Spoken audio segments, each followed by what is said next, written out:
Have you noticed how some forms of discomfort feel sharp in the moment, yet strangely clarifying afterward? Have you felt the quiet pull to postpone a difficult choice, even when you sense it will return later with more weight? Do you ever recognize the difference between pain that strengthens you and ease that slowly erodes something important? Have you observed how avoiding discomfort often feels like relief at first, but unease tends to linger beneath it? Do you find yourself wondering which choices you'll thank yourself for years from now, long after today has passed? And have you sensed that regret is rarely loud at the beginning, but patient enough to wait? Much of adult life unfolds between these two forces.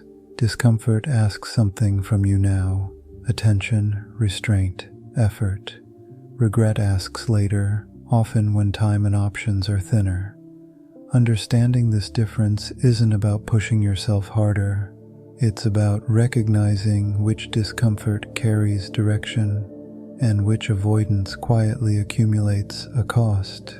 There is a pattern many men quietly recognize, even if they rarely name it. Certain choices feel uncomfortable in the moment, yet strangely clean. Others feel easy, familiar, even relieving, until time passes and something tightens underneath them. Discomfort has a sharp edge. It asks for attention. Regret is slower. It accumulates without noise. Most men do not avoid discomfort because they are weak or lazy.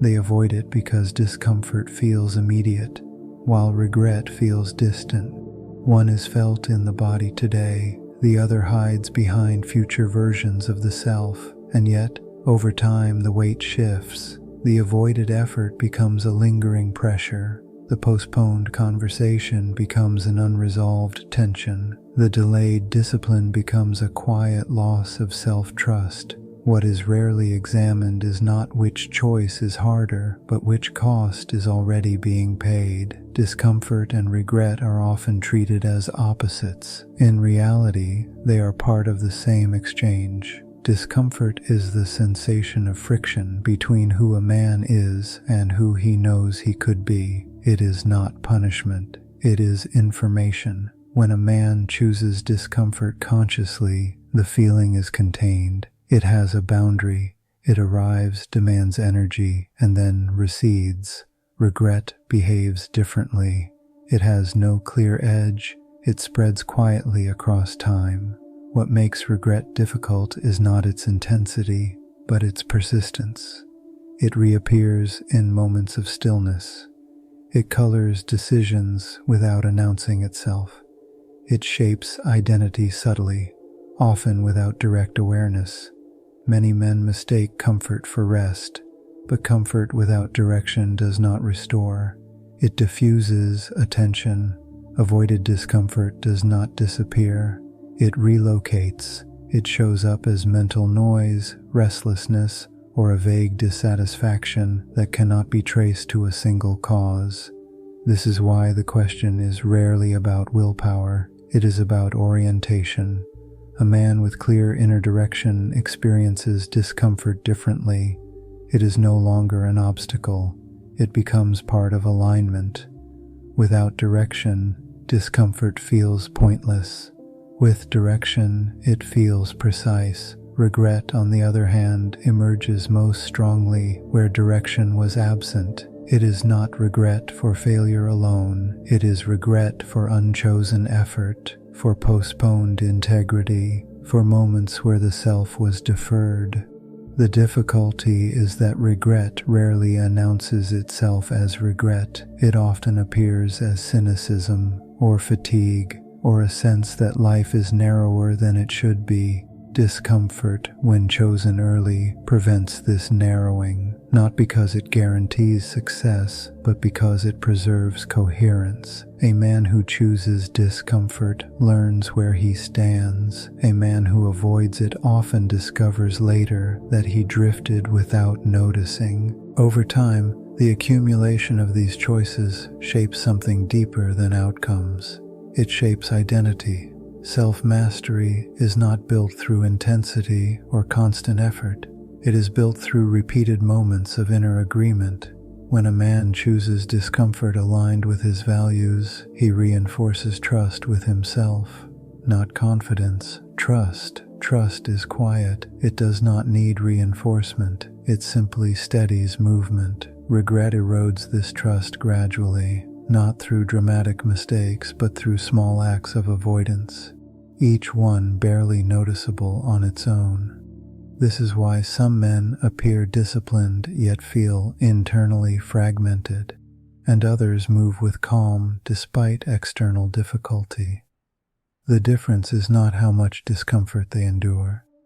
It is whether the discomfort they endure is chosen or accidental. Chosen discomfort integrates the self. Unchosen discomfort fractures it. Over time, a man becomes what he consistently avoids or consistently confronts, not in grand gestures, but in tone, posture, and attention. Clarity does not arrive suddenly. It settles slowly where resistance was once present. Regret does not demand immediate action. It waits. And because it waits, it often governs more quietly than discomfort ever could. This is not about forcing hardship. It is about recognizing which forms of discomfort already carry meaning, and which forms of comfort quietly extract it. The body often knows before language catches up. A subtle tightening, a hesitation, a sense of misalignment. These are not signals to panic. They are invitations to notice where the cost is already being paid. Every man pays a price. The question is not whether there will be discomfort or regret, but which one becomes familiar. Discomfort faced early has an end point. Regret postponed rarely does. One sharpens attention, the other dulls it. Neither path is dramatic, neither announces itself as decisive. Both unfold quietly through ordinary days. The men who move with steadiness are not those who avoid difficulty. They are those who recognize which difficulty preserves their integrity. In time, the body relaxes around what is aligned. The mind grows quieter. Effort settles into form, and regret, when it appears, has less ground to stand on. What remains is not pride or certainty, just a calm sense that the cost being paid is the right one.